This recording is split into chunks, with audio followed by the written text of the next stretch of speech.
Yo, what is up, guys? Back again with another Korean drama review. We're gonna try to get these out every one or two of these a week. Still trying to figure out the schedule. It just depends on how fast I can finish the show, because I'm gonna have to rewatch all the old shows that I've watched and drop them again. Because I don't want to give y'all like some.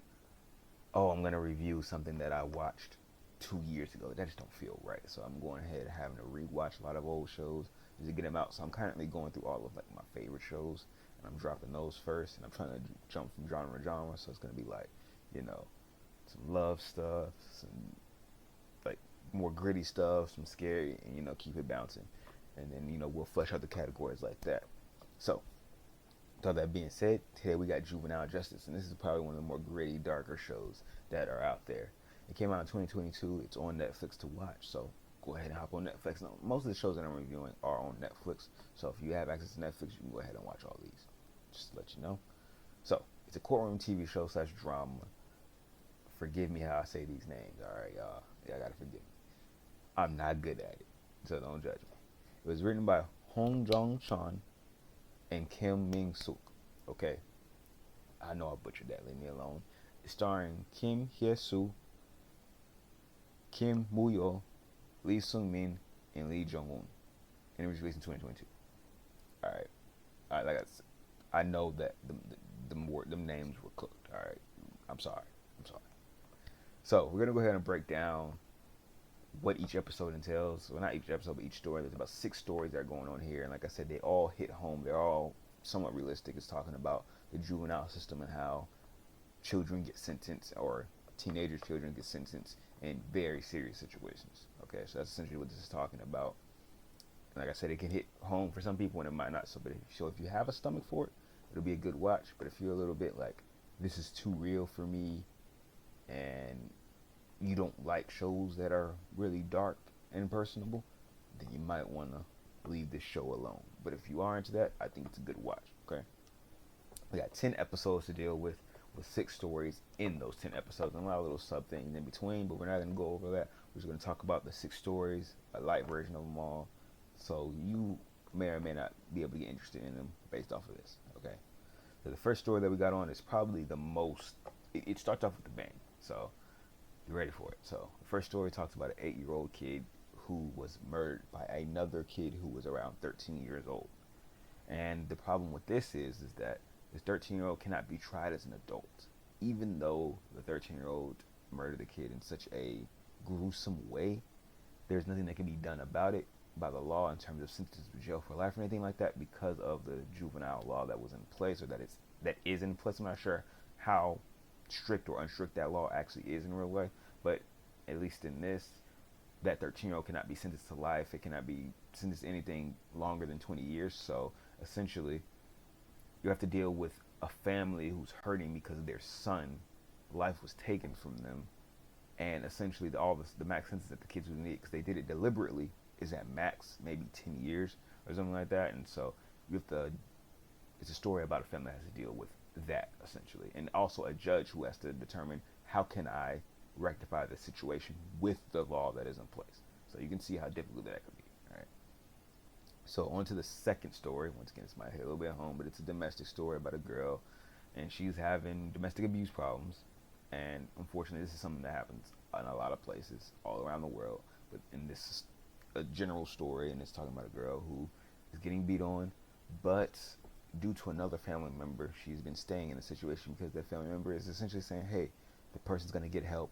We'll get right. We'll get by. Just sit through it. And the person sat through it. And unfortunately, the way it works is, in law, whether it be a police officer, whether it be a judge, if the person who is the subject, the person who's in the situation, if they say that they are okay and there's nothing happening, most of the time, that is what the judge and police officer has to take. So that's the big problem and the big hurdle of the story, is that the person who's being hurt, the person who has the right to say something, isn't saying something because they're being told otherwise to say, hey, just stay quiet.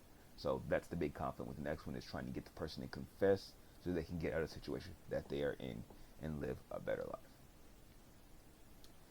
Third story is a little bit interesting because it's talking about a group of girls that are kind of like in not a correctional facility, but like a group home of other girls who have different criminal charges, and they're all there under the leadership of one woman, trying to better their lives, trying to help them get into college, just help them out.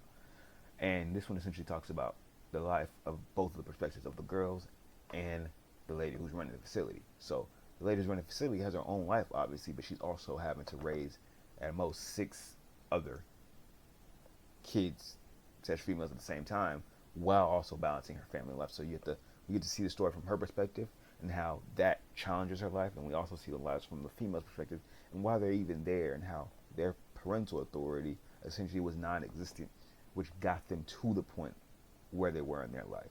So you get to see a story from two different sides, and when you watch it from the beginning, you get the thought that I know what's happening, but then as it keeps breaking down, the layers keep getting peeled back, and you realize you don't know exactly what's happening. So it's a really enjoyable episode because it just keeps digging and it keeps opening up new things. Like okay, and like it's just a good episode. It's probably one of my top episodes among these ones. So we'll keep going, but I'll give you my ranking once in. But I did like that story as well. On to the next one. We are on our fourth story. I'm sorry. Yeah, we are on our fourth story. So this one is about a leak of test answers for a very big test, specifically in Korea. We technically have them. You could say something like the SATs and SATs, whatever the other one is. Sorry, I forgot what those were. PSATs and ACTs. There we go. Think of something like that if we're in the U.S. A big test that you would take to get into college. And essentially, the answers got leaked, and a group of people got access to those leaks, specifically wealthy people. And this episode is going over how the wealthy people essentially try to make up excuses to say, hey, these test answers don't affect anything and that we deserve them because we paid for them because our kids already know it and this is just a tool to get us by. And essentially it's talking about how where the injustice is in that versus somebody who's wealthy and somebody who's poor, because somebody who's poor could never truthfully ever stand up to that person who's wealthy because they have this crutch, the wealthy people, while the poor people or average don't have that crutch. So the elites will always be able to stay in elites, and the people that are in the lower will always stay where they are just because of little things like that. So it's up to the main judge, whose name is Unsuk. I never said her name the entire time. I'm sorry about that. Unsuk, who's the main judge, has to deal with that and figure out how to mediate the problem. And I don't want to say too much without spoiling what happened, but this also is affecting all of Korea because there are plenty of high official ranking people like firefighter chiefs, head judges, head of police officers, whoever you can think of, police chiefs. They all have children, and some of their children might be participating in these said leaks as well, and will do whatever they have to do to protect themselves and protect their kid as well. So it's a little interesting dilemma just to see how that goes and what the right decision is, and are the leaks really a problem or they're not. And that's the whole point of the show, is to figure out what the problem is and is it that serious of a problem. So we're down to our last two stories. We got the fifth story, and it's about a group of teens who get into a traffic accident and they kill someone, unfortunately. And the goal is to free one person who essentially was given all the blame, because the group of teens, I believe it was 4 of them, all of the pain and all of the fault got put on one person because that one person got put into a vegetative state. So with that, all the blame was shifted on that one person because they couldn't speak up for themselves. And the whole point of this episode is to clear the person's name and decide whether or not that person really is to blame, or if it was vice versa and the person was pressured into doing the things because the person who was putting on the blame was the one who rented the car. So it was really easy to say that, hey, he did it all, he made us get in with them, and he got in the wreck. But obviously we wouldn't have the show there would be no episode if there wasn't a twist to it. So you come to figure out that there's more to the story than just that, and the person in the vegetative state has tried to figure out a way to essentially clear their name without being able to speak. And this one is probably one of my least interesting episodes. Like, I didn't care about it nearly as much, which is why I don't have so much to say on it. But still a decent story, but it was very straightforward and straight to the point. Now, we're on to our last story.